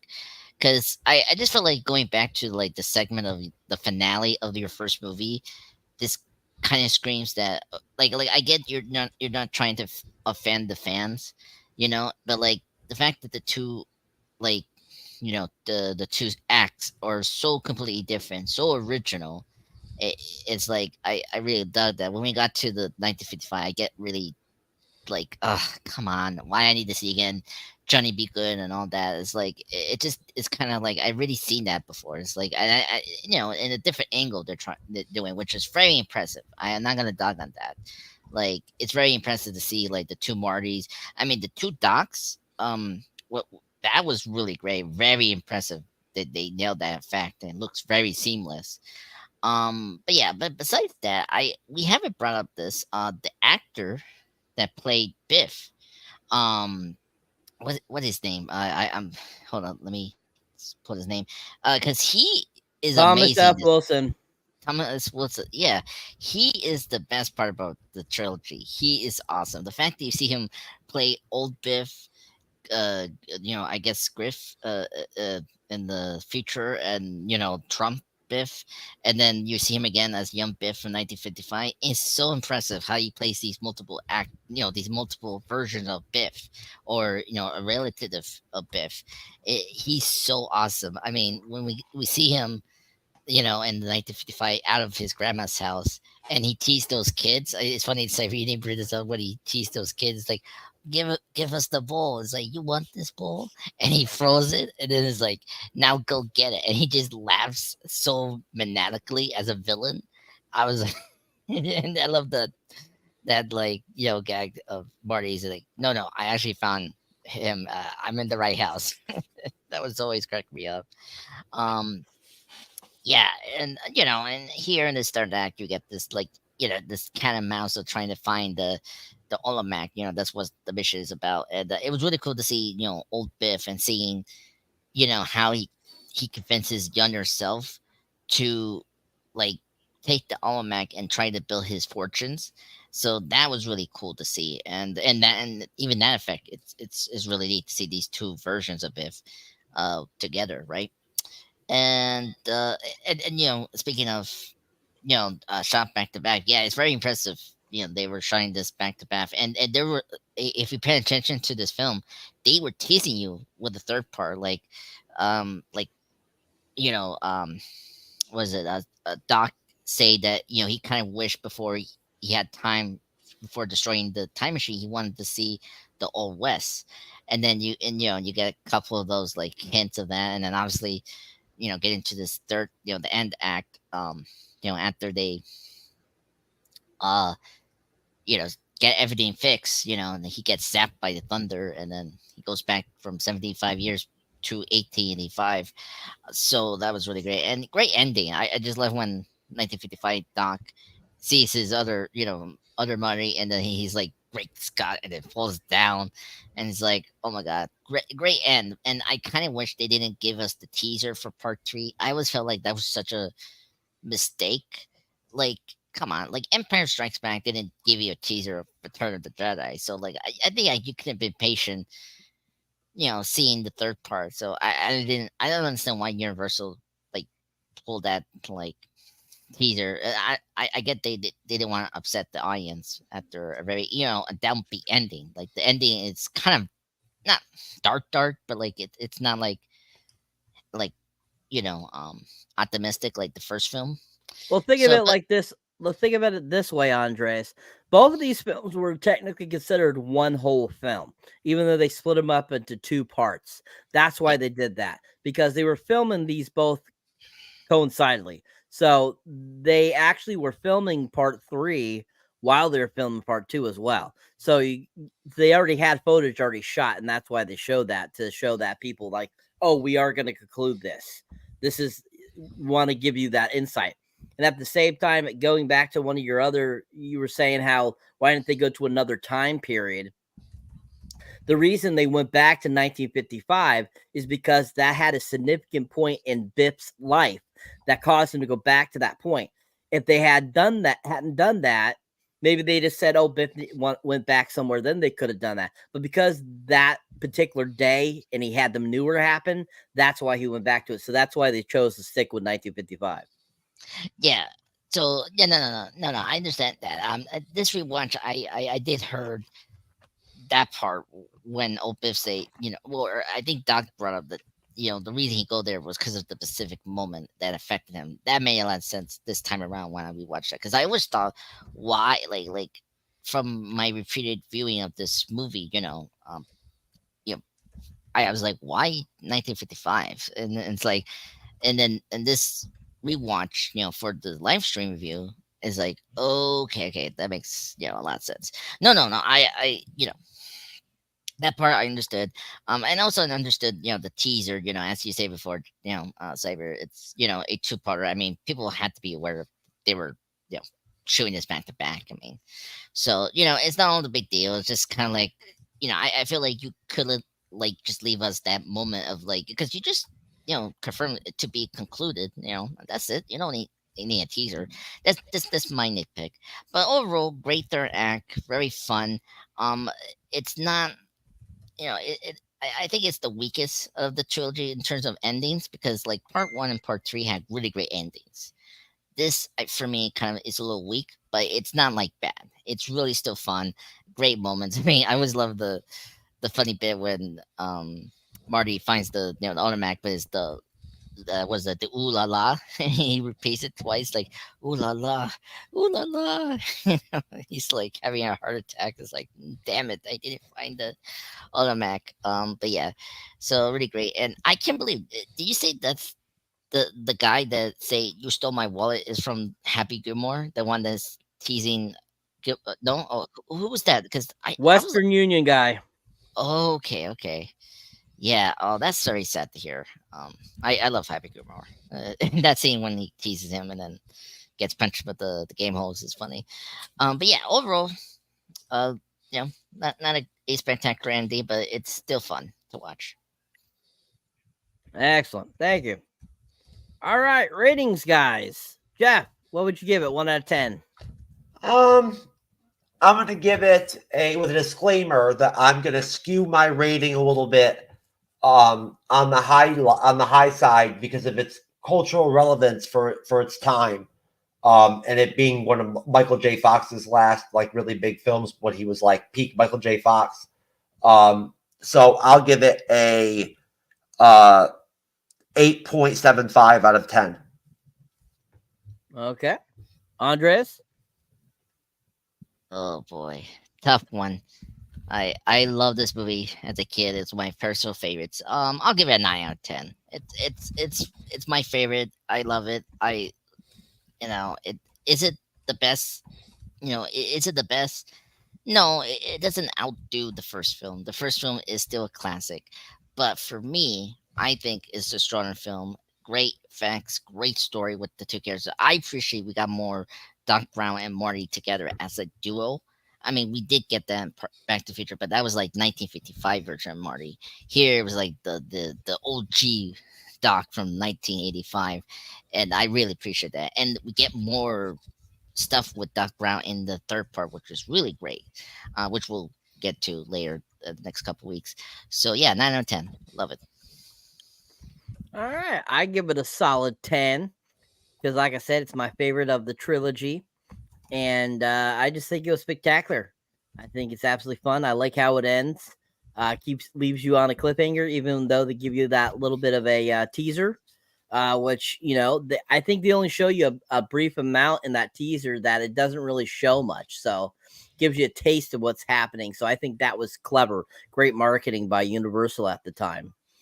And so awesome, excellent, guys. Thanks to Ratha Khan in the comments tonight, and thank you for popping in, Mr. Jassim. You rocking it. And we'll do plugs and get the hell out of here. Yeah, Andres, you made one big fucking pussy penis pie, baby. Pie.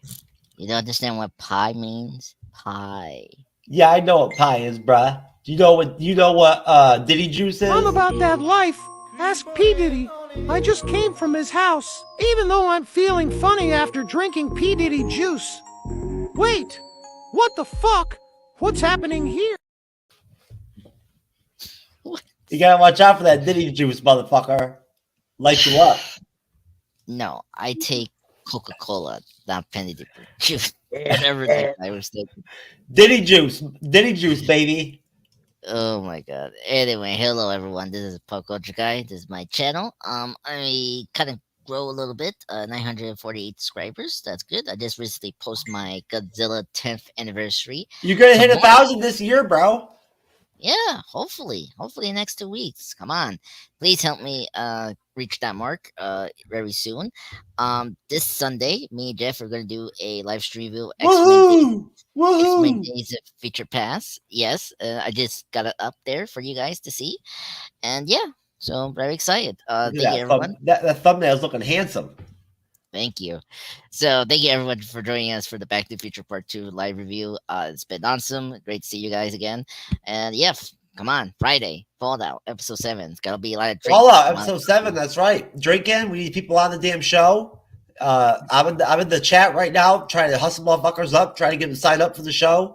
folks out there, if you're free, you can come on the show and fucking get lit with fucking True Knowledge, baby. I would be fucked up. You know it. I get drunk every time we play drinking games. Right, Cyber? Yep, sir. Sure does. All right, Cyberneticshark, sir, the floor is yours.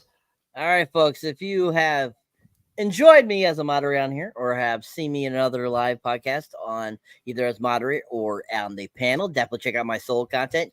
Find me under Cyberneticshark, under YouTube, TikTok, X, Threads, Instagram, Facebook, pretty much anywhere. You can check me out, Patreon, stuff like that. As you can see there, my most recent release there is the Trap trailer reaction for M. Night Shyamalan's newest film coming out in August. You can definitely check out my review of The Ministry of Ungentlemanly Warfare, which is a great film. Definitely check that out. Abigail was a great film too as well. I'll be having my Planet of the Apes reviews up here soon, along with Kingdom of the Planet of the Apes. I also will be posting about If the movie and Strangers Chapter 1 as well soon. Be lookout for the mini reviews of those soon. And just going to keep on trucking. See there, you can check out my little clip there from a review I recently did and that where I talked about School of Rock a little bit. A little clip there. You can definitely check that out if you want. Or check out my Scrubs cyber remix there. If you have not noticed that on YouTube, they have recently started doing a music video remix that you can do now for videos. So is that what that No Doubt thing is, Cyber? Yeah. Yeah, I don't know what that's all about, but that looks really cool. I love No Doubt. I'm Just a Girl. It's an okay song, not bad. Yeah, I was just basically like dancing to it, not really making any sense to it, just kind of lipping and doing funny things in it. So yeah, that's pretty much what I would do with those. So if you haven't seen the cyber remixes, definitely check them out. And yeah, look forward to giving you guys more reviews. So keep on that. Keep on subscribing. If you haven't subscribed, definitely hit that subscribe button. Help Mr. Andreas make that 1,000 mark and all that kind of good stuff. I love it, Cyber. I've got to do one, baby. I'm in. Yeah. I'm doing one too. Wait till you see mine. Yep. Bandmade. Something. I'll do something. All right, check it out, folks. The MCU'S Bleeding Edge YouTube channel podcast is 1.6K subscribers away from 50K subscribers. We are very thankful for this. It is very humbling. I'm very appreciative to everybody out there and everything that's helped us get this far. And I don't know about y'all, but I think that basically it's within reasonable reach that almost halfway through the year, we might be able to try to hit like 60 or 65K thousand subs by the end of the year.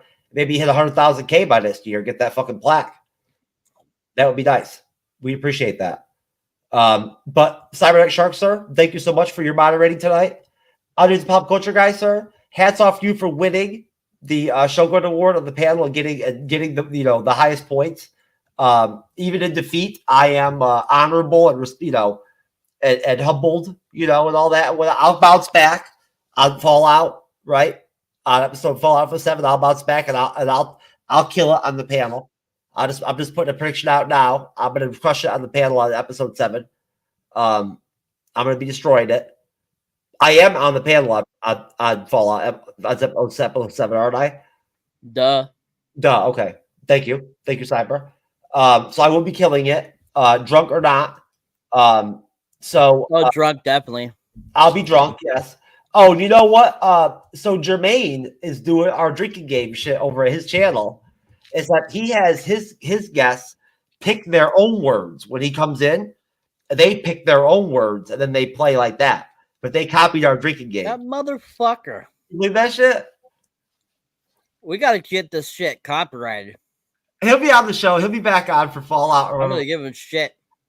He totally said something to me in the comment section about it. I'm like, what's up with this drinking game shit, bro? I didn't know y'all were writing dirty like that. He's like, yeah, we copied you on that, whatever. I think it is a compliment, but that's funny that they took our drinking game shit over to his place. I'm just a pop culture guy. Come up with your own stuff, Boo. That's okay, folks. Sometimes people got to copy us. That's how it goes. No. Bad. All right. Well, just to take us off, folks, I'm going to go ahead and play my favorite, your favorite video. Number 1, A+, Andres' favorite.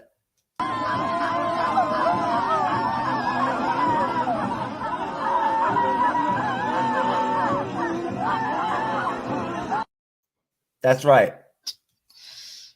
And then there's Andres in the race, of course. Right there. No, there he is. Participating right there. Fuck you. Fuck you. And there he is. He's done. And then he pulls up and wins the race. People, you know that midget guy that fell down with the penalty juice? That was Jeff. Jeff was the penalty juice guy. I became that little black Diddy juice guy? Yep. Wow, that's magic. Yeah, magic. Or mutation. You're just well, he mutates back and forth, it looks like, because he looks like he's a lot taller and Andres is just mad. Skinner. Andres is mad. He's frustrated because I haven't played his favorite video.